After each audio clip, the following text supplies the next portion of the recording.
शिल्पी घर के काम से फ्री होती तो बोर होती, जिसके बाद उसने घर में ही दुकान खोलने की सोची। अरे ये इतने सारे कपड़े, अरे बहू क्या करेगी इनका? माँ जी, मैं घर में बोर होती हूँ तो सोचा सामने के कमरे में कपड़ों की दुकान खोल लूं। घर का काम भी हो जाएगा और 4 पैसों की कमाई भी। अरे वाह वाह, ये तो बहुत ही अच्छी बात है। मैं भी तेरी मदद कर दिया करूंगी। वाह माँ जी, तब तो मजा आ जाएगा।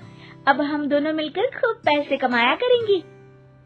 अब क्या था, सास बहू का काम चल पड़ा। एक दिन, अरे राकेश की माँ, सुनती हो? कहाँ चली गई? भूख के मारे पेट में चूहे कूद रहे हैं। अरे नंदिनी, कहाँ हो? भूख लग रही है। पापा कहाँ है माँ? पता नहीं बेटा, भूख लग रही है। आज तो किसी ने चाय भी नहीं पूछी। तभी सास बहू घर के अंदर ढेर सारे सामान के साथ आती हैं और वो भी हंसती हुई। अरे वाह बहू, ये तो बड़ी अच्छी मार्केट दिखाई तूने। बड़ा ही सस्ता सामान था। हाँ माँ जी, और ये सामान हम डबल पैसों में बेचेंगे, मजा आ जाएगा। अरे बहू, भूख लग रही है, कुछ खाने को दे दे। माँ क्या बात है, आज किसी ने पापा को चाय भी नहीं दी? अरे बेटा, अब 40 साल में तेरे पापा ने क्या चाय बनाना भी नहीं सीखा? अरे बेटा रहने दे अब इस बहस को। तुम लोगों ने वैसे बनाया क्या है? बहू परेशान हो जाती है और सास को अकेले में लेकर जाती है। माँ जी, आज तो हम लोगों ने खाना ही नहीं बनाया। अरे बेटा, बाहर के छोले भटूरों से पेट इतना भर गया कि याद ही नहीं रहा कि घर में ये लोग भी हैं खाना खाने के लिए। अब क्या किया जाए? तभी घर में एक महिला आती है। जी, वो सुना है आप लोगों की यहाँ साड़ी बिकती है, जरा दिखाएंगे क्या? हाँ हाँ, क्यों नहीं। माँ जी, आप इन्हें साड़ी दिखाइए, मैं तब तक पिताजी और इनके लिए खाने का इंतजाम करती हूँ। सास उस औरत को लेकर सामने वाले कमरे में चली जाती है जहाँ उन लोगों ने दुकान खोली थी। वहीं बहू भी किचन में चली जाती है। अब इतनी जल्दी क्या बनाऊं? पापा जी तो खाने के लिए भी बैठ गए हैं। आइडिया, मैं खाना बाहर से ही ऑर्डर कर देती हूँ। थोड़ी देर में खाना आ जाता है और बहू टेबल पर खाना लगा देती है। हे भगवान, कितनी कड़वी दाल बनाई है बेटा।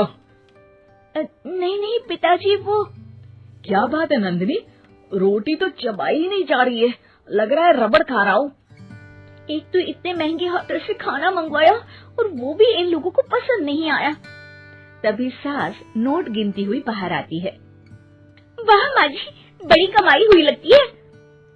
हाँ, मैंने वो 2000 वाली साड़ी 3000 में बेच दी। अरे वाह माँ जी। दोनों सास बहू बहुत खुश हो जाती हैं। मेरे पेट में ना बेटा जोर का दर्द हो रहा है। अरे माँ, क्या हुआ? पेट में दर्द? बाहर का कुछ खाया था क्या? मैदा तो नहीं खा लिया? मैंने छोले भटूरे खाए थे। माँ क्यों खाए? आपको तो पता है कि आपको मैदा सूट नहीं करता। चलिए माँ को डॉक्टर के पास ले जाते हैं। तभी अंदर से पापा की आवाज आती है। हे भगवान, मेरा तो पेट खराब हो गया। सब पिताजी के पास जाते हैं। पिताजी, आपको क्या हुआ? खाना बासी था शायद। अरे पिताजी, नंदिनी जानती है कि बासी खाने से आपकी तबीयत खराब हो जाती है, तो वो ऐसा क्यों देगी, है ना नंदिनी? वो खाना मैंने बाहर से ऑर्डर किया था। मैं और माँ दुकान का सामान लेने गए थे, इसलिए खाना नहीं बना पाए।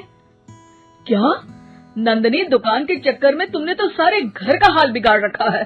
चलो अब माँ और पापा को लेकर अस्पताल चलते हैं। अस्पताल में जाने पर डॉक्टर कहते हैं, हाँ, इन दोनों को तो एक दिन के लिए एडमिट करना पड़ेगा। क्या? क्यों? पेट ही तो खराब है ना।